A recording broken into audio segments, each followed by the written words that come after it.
5 shkurt, i mjaftueshëm për sot. Bukën tonë të përditshme na e jep çdo ditë. Luka 11:3. Nëse buka ka përfaqësuar diçka gjatë historisë, kjo ka qenë ushqimi i përditshëm. Sigurisht që ushqimet e tjera janë shtesa të këndshme për eksistencën tonë, por kur mendojnë për bukën, shumica prej nesh mendojnë për të si përmbushja e një prej nevojave më themelore të jetës. Ky lloj të menduari është në përputhje me furnizimin unik të Perëndisë për popullin e tij. Në beslidhjen e vjetër, përvoja e endjes së izraelitëve në përshkretëtir kërkonte varësinë e tyre të plotë te Perëndia, që ai t'ua përmbushte nevojat e përditshme. Një nga mënyrat më të prekshme se si ata e përvetësuan këtë mësim ishte nëpërmjet furnizimit nga Perëndia të manës prej qiellit. Perëndia ja bëri të qartë popullit të tij se çdo ditë ai do t'u siguronte mana të mjaftueshme për një ditë dhe vetëm një ditë.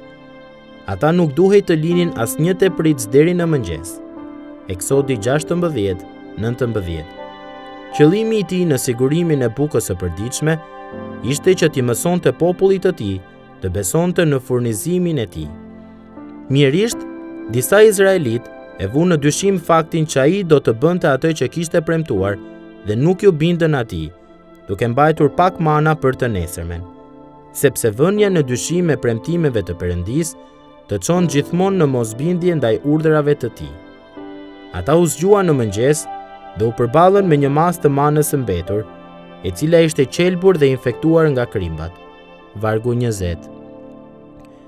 Perëndia po i mësonte ata që të mbështeteshin tek ai dhe të ishin të bindur se ai do të siguronte për ta. Ky ishte një mësim që do t'u duhej shumë kohë për ta mësuar. Kur marrim këtë shembull të beslidhjes së vjetër dhe mendojmë për fjalët bukën tonë të përditshme na jep çdo ditë, kuptojmë se në këtë rresht të lutjes së Zotit, Jezusi po thekson një realitet të përjetshëm.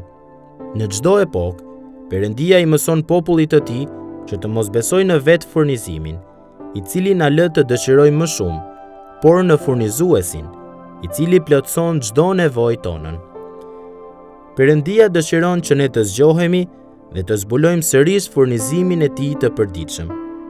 Jap se ai udhëzoi izraelitët që të mbanin një masë të vogël nga mana për pasardhësit, duke thënë: "Mbush me të një omer, me qëllim që të ruhet për pasardhësit tuaj, që ata të shohin bukën që ju bëra të hanin në shkretëtir."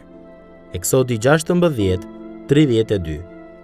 Duke ndjekur këtë udhëzim, një brez mund t'i fliste brezit tjetër për realitetin dhe mrekullinë e furnizimit të tij të vazhdueshëm e të përditshëm.